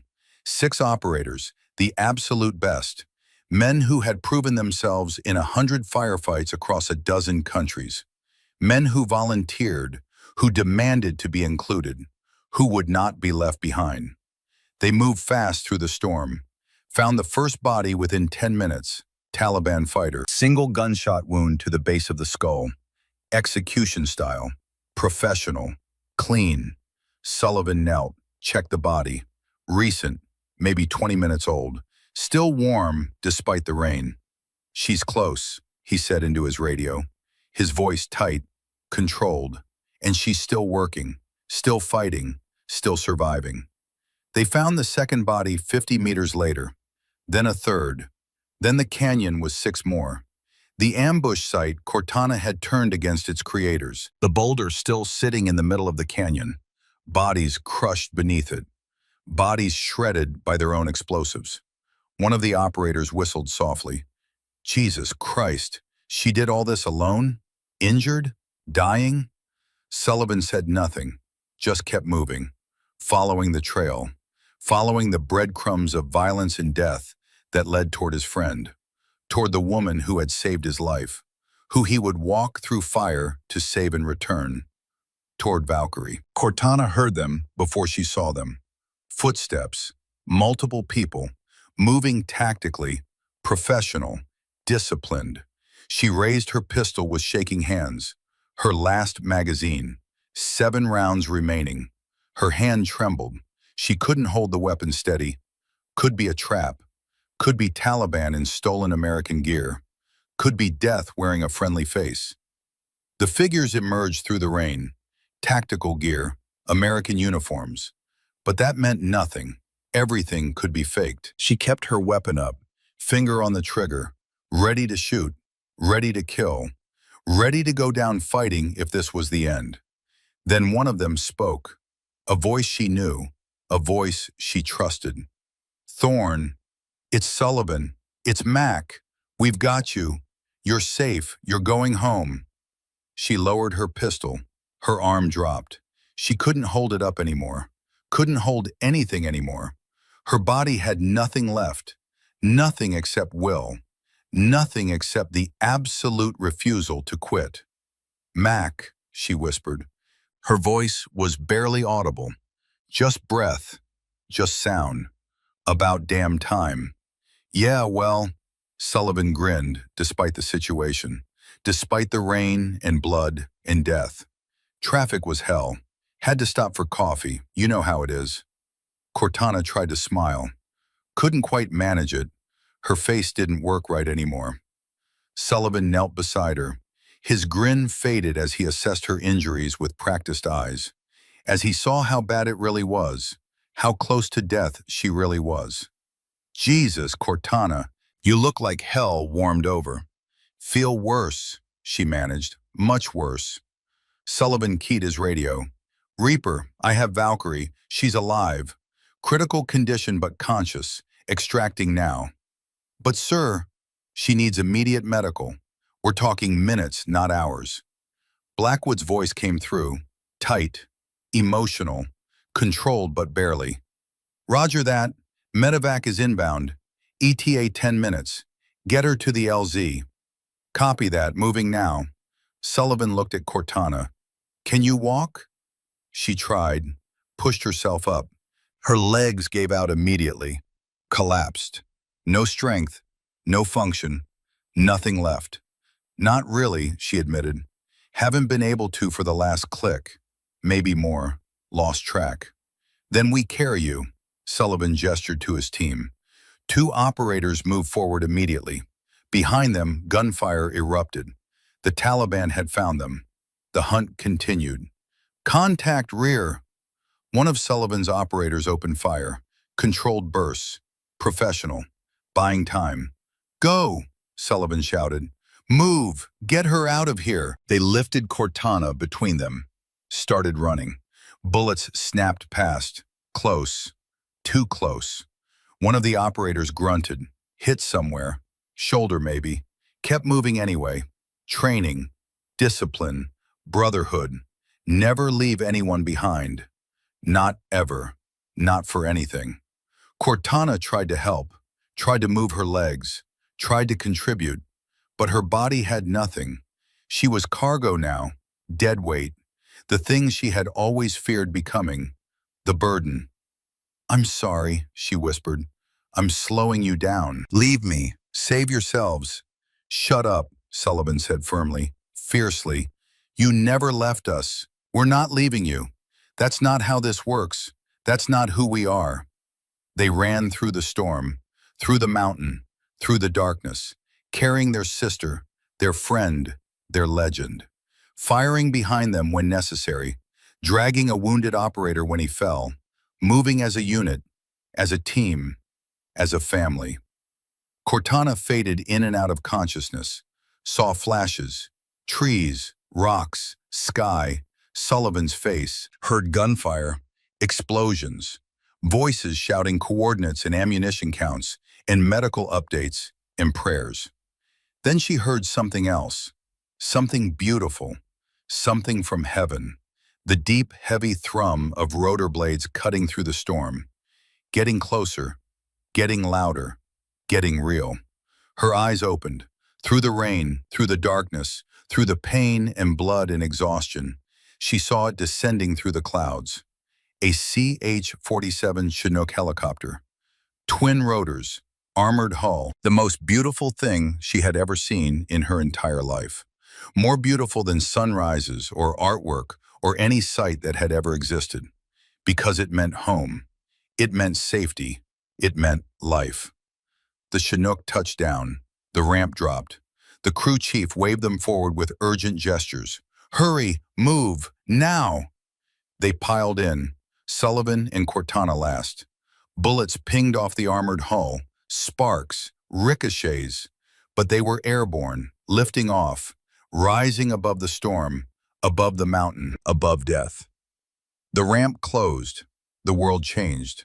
Suddenly quiet, suddenly warm, suddenly safe. Cortana lay on a stretcher. A flight medic swarmed over her. IV lines, oxygen mask, warming blankets, rapid assessment, professional, efficient, saving her life with practiced hands.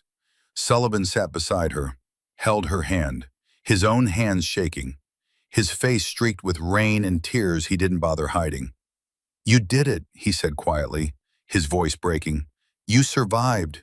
You made it. You're going home. Cortana's eyes were closed, but she heard him, understood him. She squeezed his hand weakly. Not yet, she whispered, her voice barely audible even with the oxygen mask removed for a moment. Not until I'm actually home. Not until my feet are on friendly ground. Don't jinx it. You're going home, Chief. Sullivan's voice was fierce. Absolute. That's a promise. That's a blood oath. You're going home if I have to will it into existence.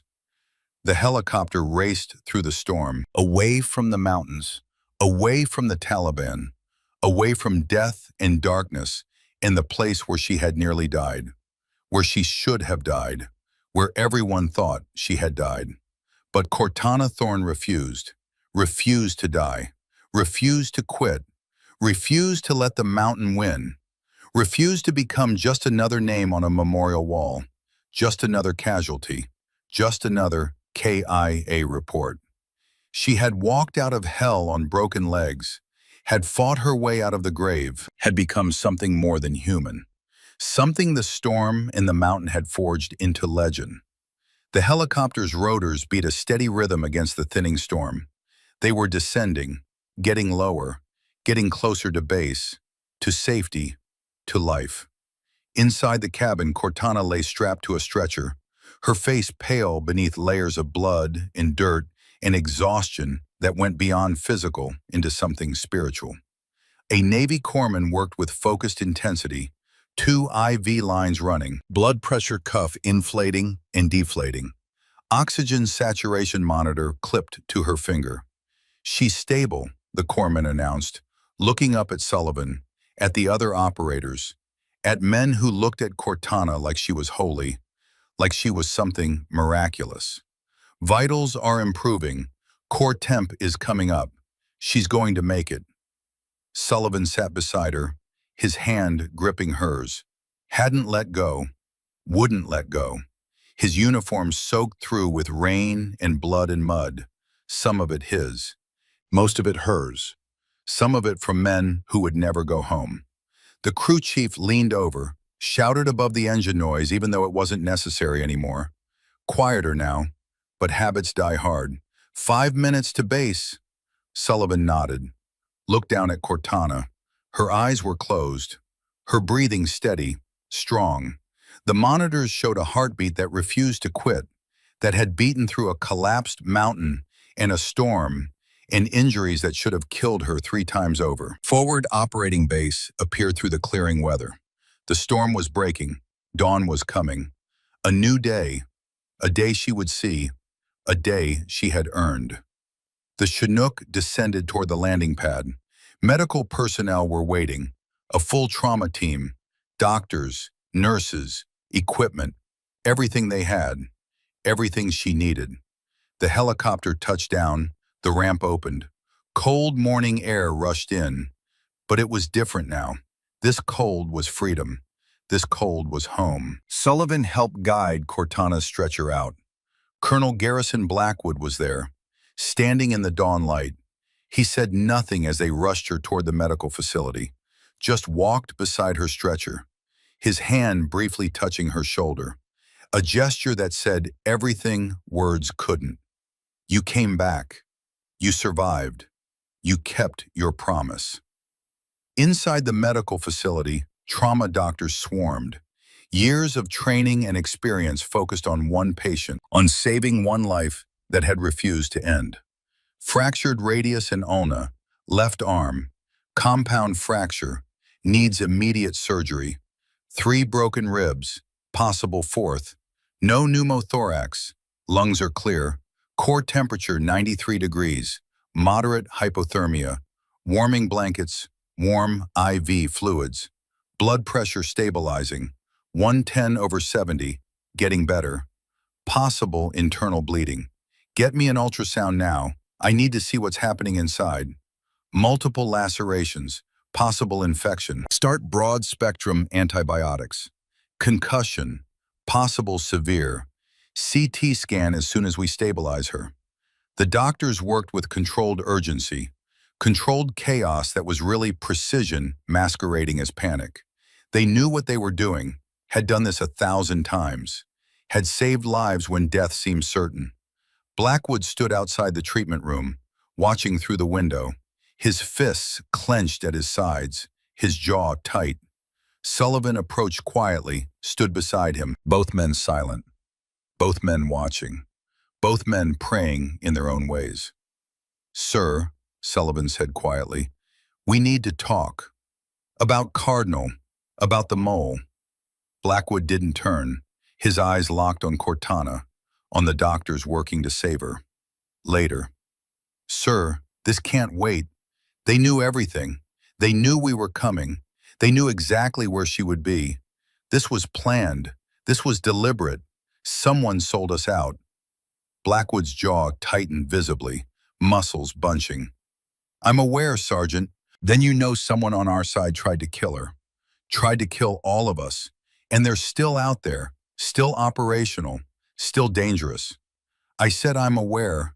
Blackwood's voice was sharp, harsh, then softer. I'm aware, but right now my focus is on Chief Thorne, on making sure she survives. We'll deal with Cardinal after she's stable, after she's safe, after I know she's going to live. Sullivan nodded slowly, understanding, agreeing. Yes, sir.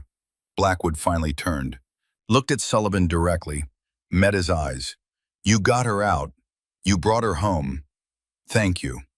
That's inadequate, that's insufficient, but thank you. Sullivan shook his head, firmly. Absolutely. She got herself out, sir. She fought her way out. She refused to die. We just gave her a ride home. She did the impossible part. We did the easy part.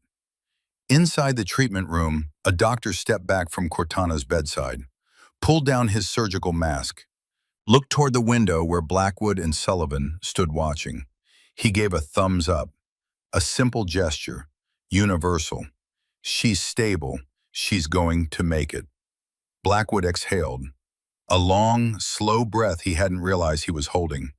His shoulders slumped slightly.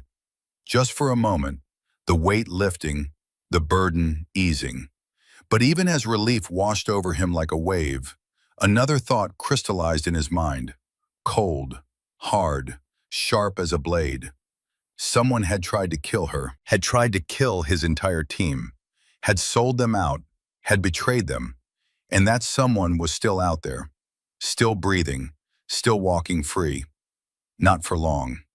Cortana woke to whiteness, clean walls, fluorescent lights, antiseptic smell, the steady beep of a heart monitor, the soft hiss of oxygen flowing through a nasal cannula. For a moment, she didn't know where she was, didn't know when she was, didn't know if she was alive or dead or somewhere in between. Then pain reminded her. Dull pain, manageable pain, medication-controlled pain. Her left arm immobilized in a proper cast now. White, clean, professional.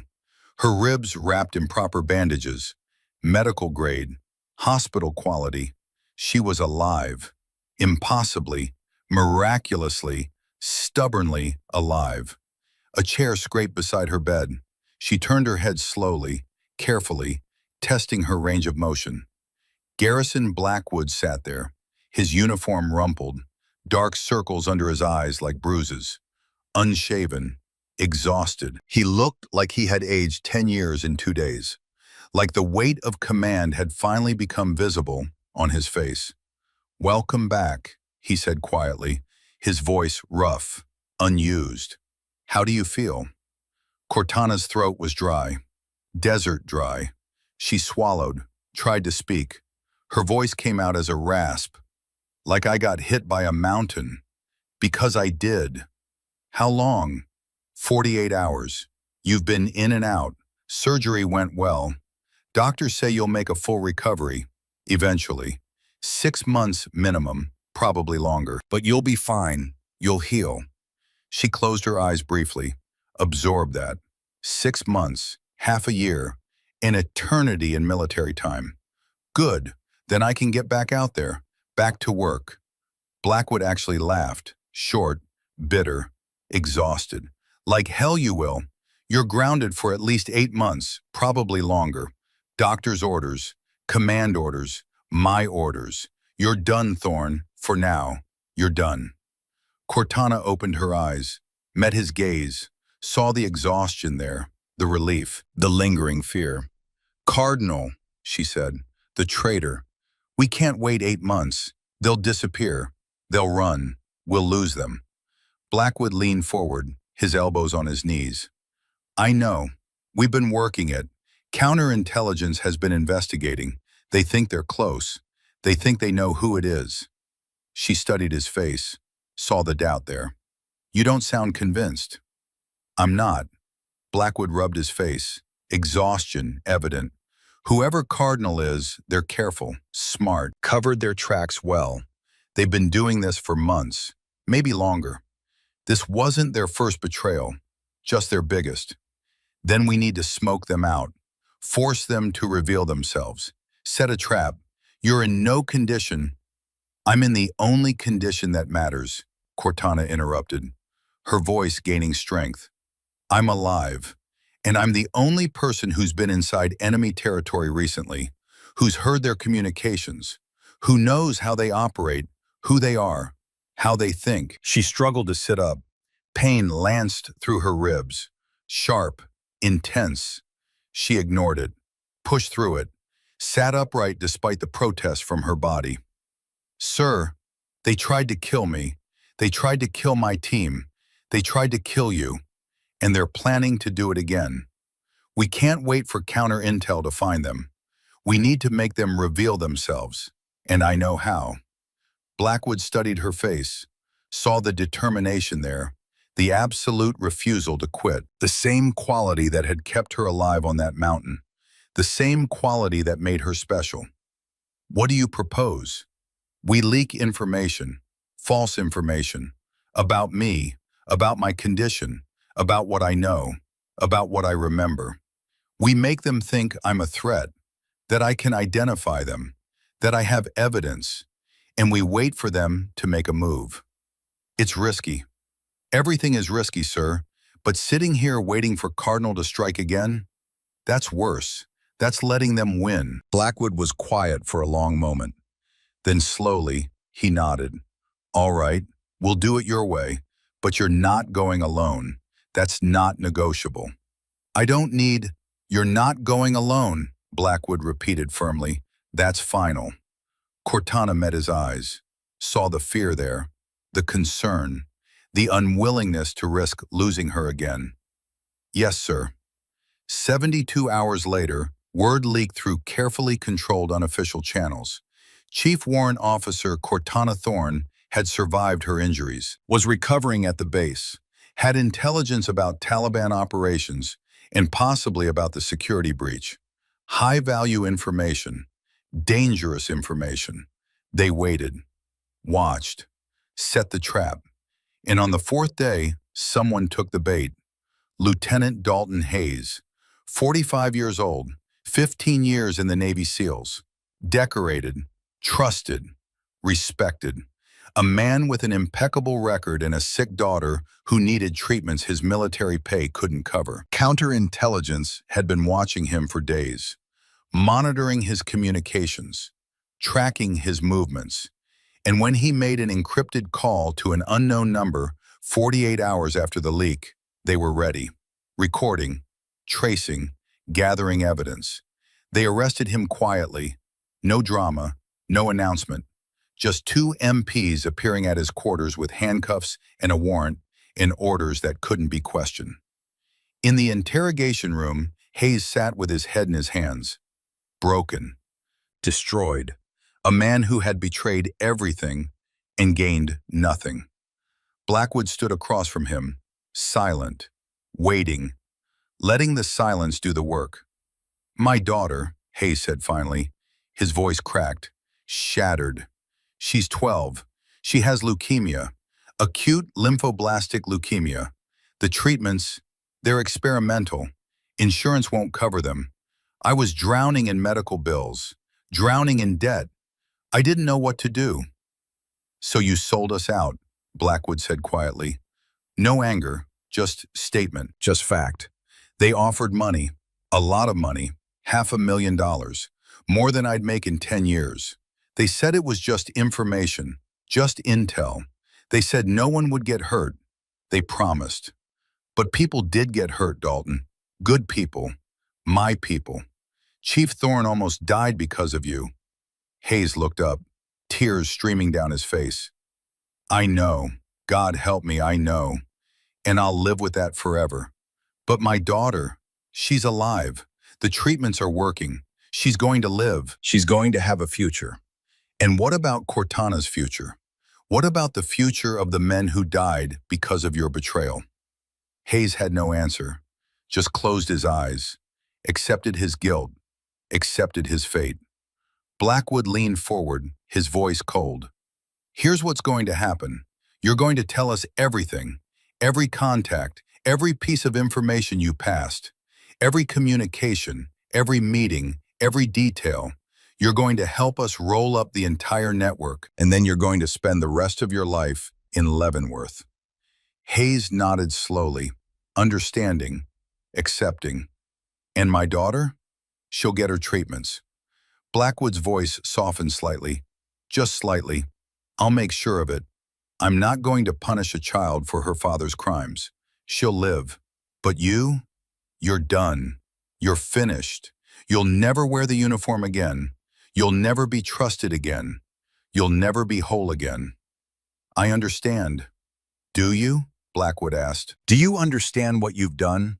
What you've destroyed? Not just missions, not just operations, but trust, brotherhood, the thing that keeps us alive. You destroyed that. You betrayed people who would have died for you, who did die because of you. Hayes said nothing, because there was nothing to say, because he knew it was all true, because he had made his choice and now had to live with the consequences. Blackwood stood, turned to leave, stopped at the door. For what it's worth, Dalton, I understand desperation. I understand wanting to save your child. But there are lines, there are boundaries, and you cross them all. He left. The door closed. Hayes sat alone with his guilt and his choices and the daughter he had saved by destroying himself. 6 weeks later, Cortana stood on the observation deck of the base. Her left arm was out of the cast, still weak, still healing. Physical therapy every day, range of motion limited, but functional, improving. Her ribs had mended, the scars would remain, internal and external. But she could move, could function, could breathe without agony. Sullivan approached, stood beside her silently, looking out at the mountains, at the peaks where she had nearly died, where she should have died, where everyone thought she had died. How you feeling? Like I survived something impossible, like I should be dead, like I'm living on borrowed time. You're not borrowing anything. You earned it. You fought for it. It's yours. Maybe. They stood in comfortable silence, brothers in arms, siblings in survival. What are you going to do now? Sullivan asked. When you're cleared for duty. Cortana was quiet for a long moment, then said, I don't know if I'm coming back. To this. To the field. Sullivan turned, shocked. What? You're the best we have. The best there is. I'm 42 years old, Mac. I've been doing this for 22 years. I've been shot, blown up, nearly died a dozen times. And this time, I really did die. The ridge collapsed. I was dead. They wrote the report, and I came back. But next time, I might not be so lucky. So that's it? You just quit? Not quit. Transition. There are other ways to serve, other ways to make a difference. Training, teaching, passing on what I've learned, making sure the next generation is better than we were. Sullivan considered that, nodded slowly. You'd be good at that. Great at it, actually. The candidates would be terrified and inspired in equal measure. That's the idea. When? Few more months. Physical therapy, full recovery. Then we'll see. But I think it's time. Time to let someone else carry the weight. 8 months later, Naval Amphibious Base Coronado, California. The sun beat down on the training grounds. SEAL candidates struggled through Hell Week. The final test. The thing that separated SEALs from everyone else. Cold, exhausted, pushed beyond human limits. Discovering what they were made of. One candidate collapsed in the sand. A woman named Rachel Torres, Hispanic, 24 years old, former college athlete who had joined after her brother died in the Boston Marathon bombing. She lay there, hypothermia setting in, exhaustion complete. She was done, finished, ready to ring the bell, ready to quit. Boots approached, stopped beside her. Why did you join? Rachel opened her eyes, saw a woman standing over her, lean, scarred. Her left arm showed faint lines of healed fractures, surgical scars visible on tan skin. Her eyes were hard, but not unkind, knowing, but not cruel. My brother, Rachel whispered, her voice cracking. Boston Marathon bombing. He was 23. He was running his first marathon. He was, he was right there when the bomb went off. Then you don't quit, the woman said. Her voice was soft but absolute. Pain is temporary. Giving up lasts forever. Your brother doesn't get a second chance. You do. Don't waste it. Rachel looked at the woman more closely. Recognition dawned slowly. Then suddenly, "You're Valkyrie, Chief Warrant Officer Thorne." The woman smiled slightly, a small crack in the professional facade. "I'm Chief Thorne, and you're Rachel Torres, and you're going to finish this. Not for me, not for the Navy, for your brother, for everyone who doesn't get to try." She reached down, pulled something from her pocket, a trident pin, the symbol of the Navy SEALs, gold and worn. She placed it in Rachel's shaking hand. "Hold on to this. It's mine, from my first day as a SEAL. When you think you can't go on, when the cold is too much, when the pain is too great, when quitting seems reasonable, remember why you're here. Remember your brother. Remember that he would trade places with you in a heartbeat. Remember that pain is temporary, and keep moving. One step, then another, until you finish." Rachel stared at the pin, then at Chief Thorne, then at the ocean, at the surf, at the other candidates struggling, at the instructors waiting, at the bell that promised relief if she would just quit. She stood, slowly, shakily, but she stood. Chief Thorne nodded. "Good. Now get back to work. Your brother is watching. Make him proud." Rachel ran back to her team, back to the surf, back to the pain and cold and exhaustion. But she ran. She moved. She refused to quit. Chief Thorne watched her go, then turned and walked toward the admin building, toward her office, toward her new role as senior instructor, as mentor, as guardian of the next generation. Behind her, a voice called out, "Chief Thorne!" She turned. Garrison Blackwood approached. He had retired from active duty 8 months ago, but he still visited, still taught occasional classes, still couldn't quite let go, still needed to be part of something larger than himself. "Colonel," she said, though he wasn't a colonel anymore, just Garrison Blackwood, retired, civilian. But some titles stick, some ranks are permanent. "How's the new generation looking?" "Strong," she said. "Some will make it, most won't. But the ones who do will be ready, will be worthy, will be capable." "Like you were ready?" Cortana smiled, shook her head slightly. "I wasn't ready, sir. I was just too stubborn to quit, too stupid to know when I was beaten. That's not the same as ready." Maybe that's exactly what ready means. They walked together, toward the beach, toward the sound of waves and wind and candidates shouting encouragement to each other, toward the future being forged in pain and determination. "You ever think about that night?" Blackwood asked quietly. "The storm, the mountain, the ridge." "Every day," Cortana said. "Every single day. But not the way you'd think. I don't remember the pain, or the cold, or the fear. I remember choosing to keep going, choosing to fight, choosing to survive. That's the moment that mattered. Not the explosion, not the survival, the choice." Blackwood nodded slowly, understanding. "They've named it after you, you know. The protocol. When an operator is declared KIA, but extraction continues anyway. When we refuse to accept death as final. When we fight to bring people home against all odds. They call it the Thorne Protocol." Cortana stopped, turned to look at him. "Really? Really, it's official now. In the manual, in the doctrine. Your name, your legacy. That's..." Cortana struggled for words. "That's strange. Being remembered for refusing to die. You're not being remembered for refusing to die." Blackwood's expression grew serious. "You're being remembered for never leaving anyone behind, for completing the mission despite impossible odds, for proving that will and determination and sheer stubborn refusal to quit matter more than circumstance or luck or fate. You're being remembered for showing us all what's possible. Cortana looked out at the ocean, at the candidates struggling in the surf, at the future generation of warriors being forged in the same fires that had forged her 22 years ago. I hope they remember that part, she said quietly.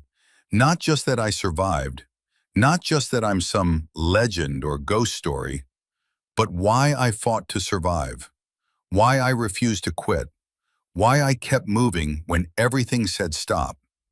They will, Blackwood said with certainty, because you're going to teach them. Every day, every class, every candidate who thinks they can't go on, you're going to show them what's possible, what's achievable, what lies on the other side of impossible. They stood in silence, watching the waves, watching the candidates, watching the sun move across the sky. Then Cortana said quietly, "You know what I realized? Out there on that mountain, in the darkness, in the pain? What? That they didn't declare me dead because I fell. They declared me dead because it was easier than believing someone could survive. It was easier than hope. But hope is the hardest thing we do. Believing when logic says quit, continuing when the world says stop, fighting when death seems certain. That's what makes us human. That's what makes us warriors. That's what makes us worth saving." Blackwood didn't respond, didn't need to, because he understood, because he had felt it too, because they had both walked through darkness and emerged changed. The sun began to set, casting long shadows, painting the world in gold and crimson. Training continued. Candidates pushed themselves. Instructors shouted. Waves crashed. And Cortana Thorne walked among them. A legend who refused the title. A ghost who chose to be visible. A warrior who understood that survival meant more than breathing. It meant continuing, teaching, passing the torch, making sure the next generation knew what was possible, what could be achieved, what lived on the other side of impossible. As darkness fell, she stood on the beach alone, watching the ocean, thinking about Mara, about the sister she had lost 23 years ago, about the promise she had made in a recruiting office when she was 19 and angry and broken. "I'll make sure no one else loses a sister." She hadn't kept that promise, not really. People still died, sisters, brothers, parents, children. The world was still dangerous, still cruel, still unfair. But she had kept fighting, had kept training, had kept teaching, had created a protocol that meant no one was ever truly left behind. That meant death was not automatically final. That meant hope survived even when logic said stop. The storm had tried to bury her, had tried to erase her, had tried to make her just another casualty, just another name on a memorial wall, just another KIA report filed and forgotten. But Cortana Thorne had emerged, had walked out of darkness, had become something more than a soldier, more than an operator, more than a legend. She had become a promise, a standard, a living testament to what was possible when you refused to quit, when you chose to fight, when you decided that death did not get the final word. They had declared her KIA, killed in action, body unrecovered. They were wrong, because legends don't die on paper. They don't fade in the cold. They don't quit when the world says it's over. They walk through storms, through fire, through impossibility. And when they emerge, scarred but unbroken, they teach the next generation how to do the same. Behind her, a candidate fell, then stood, kept running, kept fighting, kept refusing to quit. Cortana smiled.